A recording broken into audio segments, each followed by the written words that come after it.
देना चाहते हैं। प्रजातंत्र है, प्रजातंत्र में जितना महत्व पक्ष का है उतना विपक्ष का भी। अगर विपक्ष नहीं होगा तो प्रजातंत्र नहीं है। प्रजातांत्रिक जो मूल्य हैं वो विपक्ष और पक्ष के बीच में है। अगर सरकार कुछ गलत काम करती है तो विपक्ष उसको रोकने का कार्य करता है। इस प्रकार का संविधान में प्रावधान हमारे नेताओं ने किया था, परंतु उन्होंने भी कभी ऐसा नहीं सोचा होगा कि नरेंद्र मोदी जैसा व्यक्ति प्रधानमंत्री बनेगा और वो सारी की सारी प्रजातांत्रिक जो पूरा संगठन है उसको बर्बाद करके रखेगा। आज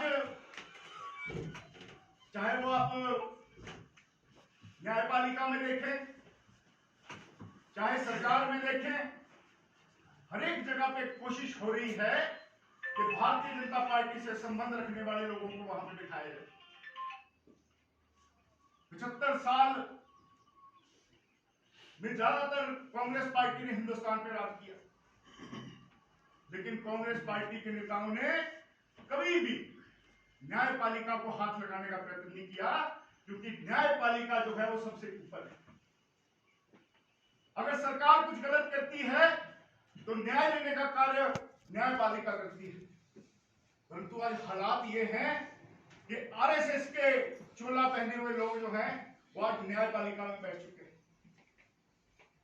ऐसे ऐसे मैं कहना चाहूंगा, ऐसे ऐसे केस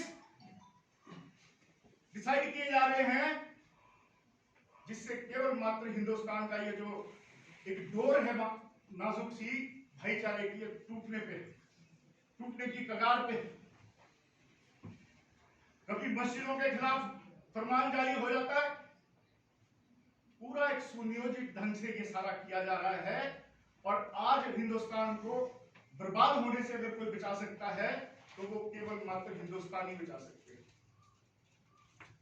आज एक ऐसा माहौल बना दिया गया है, चाहे आप कोई भी चैनल उठा दें, विपक्ष की कोई भी जो न्यूज है वो उस पर दिखाई देगी। आप सब कुछ खरीद लिया गया है। किसी भी न्यूज में, किसी भी समाचार में विपक्ष का कोई जो है उल्लेख नहीं किया जाता है। राहुल गांधी ने इतनी बड़ी भारत जोड़ो यात्रा की, लेकिन एक बार भी किसी टीवी चैनल ने उसको टीवी पे नहीं दिखाया। और सबसे बड़ी हैरानी की बात ये है कि यही भारतीय जनता पार्टी के लोग बोलते हैं कि राहुल गांधी तो है ही कुछ नहीं। तो आज क्या कारण है कि सब इकट्ठे होकर उसी के पीछे पड़ गए? इसका मतलब कहीं ना कहीं आपके दिल में डर है उसके लिए।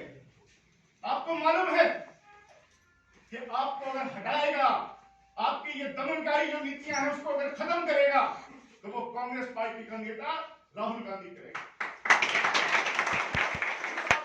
4,000 किलोमीटर की भारत की यात्रा की, क्योंकि देश को जोड़ने के लिए की।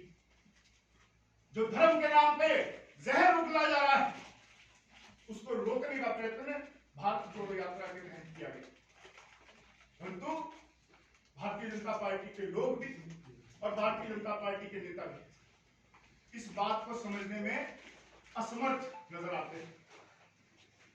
आज जब कुछ नहीं चला तो एक जिला मुख्यालय में एक केस दायर किया गया राहुल गांधी के किसी फरमान पे, और उसमें फैसला दे दिया गया कि राहुल गांधी को 2 साल की सजा हो जाएगी। आप सोचें, यहाँ पे खून करके आ जाओ तब नहीं, यहाँ पे 50 साल तक सजा होती है। आदमी मर भी जाता है फिर भी सजा नहीं मिलती, और 2 महीने के अंदर अंदर केस भी हो गया, केस का फैसला भी हो गया और फरमान भी जारी हो गया। और आप हिंदुस्तान की सरकार की हालत देखें, केस का फैसला होने के 26 घंटे के अंदर अंदर राहुल गांधी को सांसद के तौर पर वहां से निकाल दिया गया। इतना तेज रफ्तार से चलने वाला ये जो तंत्र है, ये सारा का सारा षड्यंत्र जो है ये भारतीय जनता पार्टी के लोगों द्वारा रचा गया है, क्योंकि आने वाले समय में वो नहीं चाहते कि उनका विरोध कोई करे और लोग उसके साथ करें। जिस प्रकार का समर्थन राहुल गांधी जी को मिला है, भारत जोड़ो यात्रा को मिला है, आज उससे भारतीय जनता पार्टी के बड़े बड़े नेता भी बखलाए हुए हैं। बड़े एक सुनियोजित ढंग से जो है वो विपक्ष का आवाज दबाने की कोशिश हो रही है, परंतु ये हिंदुस्तान है। हिंदुस्तान में प्रजातंत्र से बड़ा कुछ नहीं है, और यहां पर जो व्यक्ति हिटलर बनने की प्रयत्न करेगा उसका सफाया जो है वो निश्चित, कोई नहीं बचा सकता। और आज यही चीज जो है ये नरेंद्र मोदी जी भी समझ चुके हैं। इसीलिए कभी नए नए फरमान लेकर आते हैं, कभी कहते हैं हिंदुस्तान में एक इलेक्शन होना चाहिए, सब खत्म हो जाएगा। ये सारी की सारी जो लोकतंत्र की प्रक्रिया है, लोकतांत्रिक जो ढांचा है, उसको गिराने का एक प्रयत्न हो रहा है, क्योंकि उन्हें मालूम है कि आने वाले चुनाव में लोग उनसे पूछेंगे कि 400 का सिलेंडर 1200 में क्यों दिया, 85 रुपए का तेल आप 100 रुपए में क्यों बेचा आपने, महंगाई कम करने की आपने वायदा किया था, महंगाई बढ़ी, बेरोजगारी बढ़ी। ये सब चीजें जो है लोग पूछेंगे और उनके पास इसका कोई जवाब नहीं। जब इन लोगों के पास कोई जवाब नहीं होता है तो बाद में आ जाते हैं धर्म पे और फिर देशभक्ति।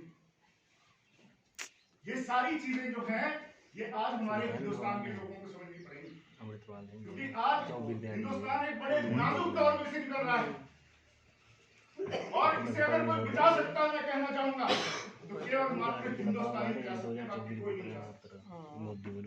जब तक आपके अंदर वो दर्द नहीं होगा हिंदुस्तान के लिए कि हमारे बुजुर्गों ने किस प्रकार से हिंदुस्तान को आजाद कराया, यहाँ पे जो संविधान बना है वो किस प्रकार से बना है, कितनी मेहनत से बना है, कितने लोगों का खून पसीना उसमें सींचा गया है, जब तक आप और हम ये समझेंगे नहीं तब तक कुछ नहीं हो सकता।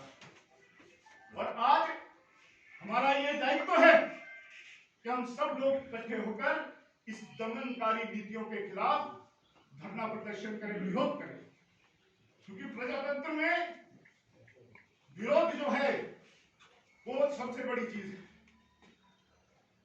यहां पर आज तक आप देखें कि 75 साल में भारतीय जनता पार्टी ने भी विरोध किया, कांग्रेस पार्टी के विपक्षी दलों ने भी विरोध किया, लेकिन उन्हें दबाने का कोई प्रयत्न नहीं किया कांग्रेस पार्टी के नेताओं ने, क्योंकि उन्हें पता है कि प्रजातंत्र में विपक्ष जो है उसकी एक अलग से भूमिका है, और इस प्रजातंत्र के ढांचे का अगर विपक्ष आप उसमें से निकाल दें तो लोकतंत्र का ढांचा जो है वो स्वयं गिर जाएगा। ये संविधान में प्रावधान है हमारे, इस प्रकार से हमारे पूर्वजों ने ये बनाया है कि हिंदुस्तान की जो पूरा धर्मनिरपेक्ष एक ताना बाना है वो ठीक ढंग से उसी तरीके से जो है वो रहे आने वाली सदियों के लिए। परंतु आज जिस प्रकार से एक विशेषकर एक धर्म के नाम पर ये सब हो रहा है, ये आज हिंदुस्तान को तोड़ने का प्रयत्न कर रहे हैं। आप अपने आप देखें कि पंजाब में अभी कुछ दिन पहले खालिस्तान की एक मूवमेंट चली। 1992 के बाद 2024 है, 24 में वो जो मूवमेंट है वो फिर से शुरू हुई है। उसका कारण क्या है? जो उनका वो लीडर है, क्या बोलता है वो बोलता है कि भारतीय जनता पार्टी बोलती है हम हिंदू राष्ट्र बनाएंगे, हम हिंदू नहीं है, हमें खालिस्तान चाहिए। ये शुरुआत किसने की है? अगर आप हिंदुस्तान में हिंदू राष्ट्र बनाने जा रहे हो तो मुसलमान बोलेंगे हमारे को एक अलग पाकिस्तान बना के दो, क्योंकि पाकिस्तान से ज्यादा आबादी है यहाँ पे मुसलमानों की, और उनकी देशभक्ति पर भी कोई प्रश्न चिन्ह नहीं उठा सकता। केवल मात्र लोगों को बरगलाने के लिए ये सब शगुफे जो है चलाए जाते हैं। कोई व्हाट्सएप पे ऐसे ऐसे मैसेज आएंगे जिससे कि भावना जो है, धार्मिक भावना जो है वो ये सुनियोजित तरीके से किया जाता है। हम लोगों को ये समझना पड़ेगा, और ये दायित्व हम लोगों का है। ये समाज, ये देश हमारा है, ये नरेंद्र मोदी का नहीं है। जितना ये प्रधानमंत्री का है, जितना किसी मंत्री का है, उतना हमारा भी हमारा अधिकार है, और इस अधिकार को हम इतनी आसानी से नहीं छोड़ेंगे। ये सारी चीजें जो है आज मसला जो है, क्योंकि चुनाव आने वाले पिछले 2014 से लेकर आज तक कभी भी सरकार का मुद्दा धर्म और देशभक्ति से नहीं हुआ। सरकार बनी थी महंगाई कम करने के लिए, सरकार बनी थी भ्रष्टाचार खत्म करने के लिए, सरकार बनी थी तेल के रेट कम करने के लिए, सिलेंडर सस्ता करने के लिए, सरकार बनी थी बेरोजगार को रोजगार दिलाने के लिए। परंतु इतने समय में एक भी, मैं कहना चाहूंगा, जो डिमांड है, जो इन्होंने अपने आप स्वयं जो मुद्दे बनाए थे, उनमें से एक भी मुद्दा पूरा नहीं हुआ। केवल मात्र धार्मिक जो भाईचारा था हिंदू और मुसलमान का, उसके बीच में खाई गहरी कर दी गई। आज इतनी खाई गहरी कर दी गई है कि हिंदुस्तान का ये लोकतांत्रिक ढांचा जो है वो चरमरा चुका है। और अगर इसी प्रकार से चीजें चलती रही, जैसा मैंने कहा कि खालिस्तान की मूवमेंट तब चली क्योंकि उसने कहा कि बीजेपी वाले बोलते हैं हमें हिंदू राष्ट्र चाहिए, तो हम हिंदू चाहिए, हमें अपना खालिस्तान चाहिए। अगर ये खाई इसी तरह से गहरी होती गई तो आने वाले समय में, आज तो एक है, आने वाले समय में महाराष्ट्र बोलेगा हमें अपना देश चाहिए, आपका साउथ जो देश है, वो स्टेट है, वो बोलेंगे हमें अपना देश चाहिए, क्योंकि हमारी भाषाओं में अंतर है। और हमारे नेताओं ने यही एक सबसे बड़ा कार्य किया है कि अलग अलग धर्मों के, अलग अलग प्रांतों के लोगों को एक सूत्र में पिरोया है, जिसका नाम भारत। और जब भारत का प्रश्न आता है तो जितना दर्द मेरे दिल में होता है उतना ही किसी महाराष्ट्र में बैठे हुए व्यक्ति के दिल में होता है। ये सुंदरता है प्रजातंत्र की। परंतु आज ये सारी चीजें खत्म करने का एक कोशिश हो रही है और उसको बचाने का जिम्मा हमारा और आपका है। और हम जिस प्रकार से आप देखें कि 24 घंटे के अंदर अंदर एक विपक्ष के नेता की सदस्यता खत्म कर दी जाए, कोई सोच सकता है? और विपक्ष के नेता की सदस्यता खत्म बाद में हुई, पहले उसको उसका मकान खाली करने के ऑर्डर दे दिए। ये एक भद्दा मजाक है। आज से पहले भी लोग हुए, विपक्ष में भी हुए और वो पक्ष में भी आए, लेकिन इतना घटिया काम आज तक किसी हिंदुस्तान के नेता ने नहीं किया होगा जितना घटिया काम नरेंद्र मोदी की सरकार कर रही है। ये सोचते हैं कि विपक्ष को जो है वो बिल्कुल दफना दिया जाए, विपक्ष को आवाज उठाने न दी जाए, परंतु जितना ज्यादा ये दबाएंगे हमारी आवाज उतनी ज्यादा मजबूत होगी। ये मैं आप लोगों को कहना चाहूंगा। हम लोग इसका पुरजोर विरोध करेंगे। इस प्रकार से अगर विपक्ष के नेता की ये हालत है तो एक आम नागरिक की क्या हालत करेंगे भारतीय जनता पार्टी के लोग, ये सोचने का विषय है। इसलिए सभी को संगठित होकर कार्य करना पड़ेगा और इकट्ठे होकर जब हम चलेंगे तो कोई ताकत ऐसी नहीं है हिंदुस्तान की कि उस चीज को रोक सके। और प्रजातंत्र के लिए, इस स्वतंत्र भारत के लिए सबसे ज्यादा आवश्यक है कि हम सब लोग इकट्ठे हों और इन ऐसी चीजों का विरोध करें। आप सब लोग यहाँ पर आए हैं, आप सब लोगों का बहुत बहुत धन्यवाद। अभी